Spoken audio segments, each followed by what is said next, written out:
Good morning mga kumarites. Ayan at binuksan ko na nga po yung ilaw. Pati na nga rin po yung electric fan para naman nga po pag kumilos ako dito ay hindi ako pagpawisan. Next ay bubuksan ko naman nga po itong bintana. Walang bali nilalamig kaya naman talaga hindi pa rin ako nakakaligo kahapon pa. Kaya pa rin talaga may bintana kumarites para hindi nga po amoy kulob yung bahay natin. Mas maganda din pag nakakapasok na yung sikat ng araw o di kaya hangin. Hindi nga po kurtina yung nakalagay dito pero pinalitan ko dahil madalas nga pong maging madumi tapos hindi ka agad napapalitan. At dahil February 28 na nga tayo kumarites kaya ayan nililipat ko na nga po yung calendar namin. Tulog pa nga po yung bunso ko, yung panganay ko naman ay pumasok na, si Jowa naman nga po ay sa trabaho kaya ako lang mag-isa dito. Kaya may time nga rin po akong maglinis. Napamili nga si Jowa at hindi ko pa naayos kaya ito nga muna yung gagawin ko. Pero bago nga po yun ay maglilinis na muna ako at naglagay na nga po ako ng pagkain dyan ni Panda. Rinig nyo ba habang nagbo-voice over nga ako kumarites merong bumibili? Ito at kailangan na talagang linisin, hindi nga lang kita sa camera pero maalikabok na nga po dito at nakasiksik na nga po yung alikabok niya doon sa ilalim. At nga yung mga alak kumarites dahil madalas nga po nasasagi ni Panda ito at madalas na yung natutumba. Nga po mabasag iyan, abay ililipat ko na. Ang beses nga ay nakabasag na rin talaga siya kumarites pero wala nga tayong magagawa yan dahil aksidente naman iyon. Hina nga muna ako ng buhok para hindi nga po makaisturbo sa aking ginagawa. At masipag nga tayong maglinis kumarites, hindi rin talaga nawawala yung alikabok sa tindahan natin. Kaya ito kailangan na nga po ito punasan para matanggal na nga po yung mga alikabok. Pag mayroon nga bumili ay maibigay ng malinis. Kaya minsan nagtatabi rin talaga ako ng basahan sa tabi ko dahil pinupunasan ko nga po muna bago ko ibigay sa customer.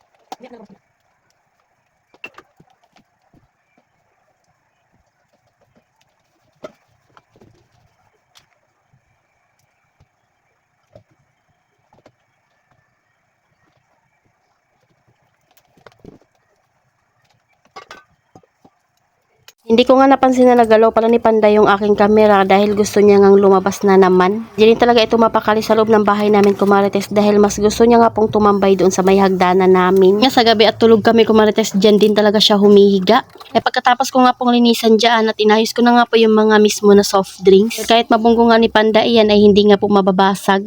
Ito at nagpupunas nga po ako ng mga soft drinks at alak pero hindi nga po kita sa camera dahil naikot nga ni Panda yung aking camera. So ayan at ang ganda na naman nga po ng ayos ko marites. Inuna ko na nga muna maglinis bago ako magkape.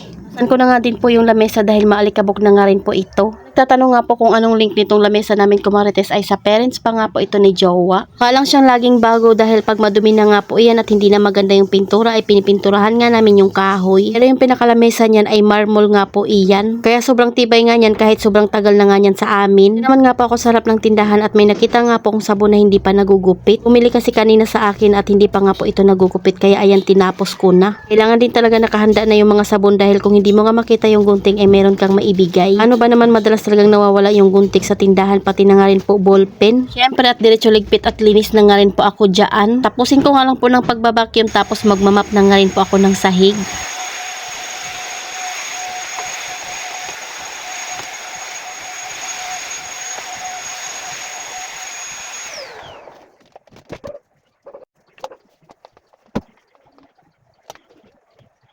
O diba habang walang bumibili sa akin kumarites meron nga po akong nagawa. Sakto naman napatapos na nga rin po ako maglinis kumarites may paisa-isa na ngang bumibili. Sarap kaya sa pakiramdam pag malinis yung bahay tindahan natin. Makikita mo nga rin kaagad kung ano na yung paubos dahil nakaayos nga yung paninda mo. So ayun lang muna kumarites. Salamat sa panonood. Follow for more. God bless us. At sana i-share nyo na nga rin po itong aking video.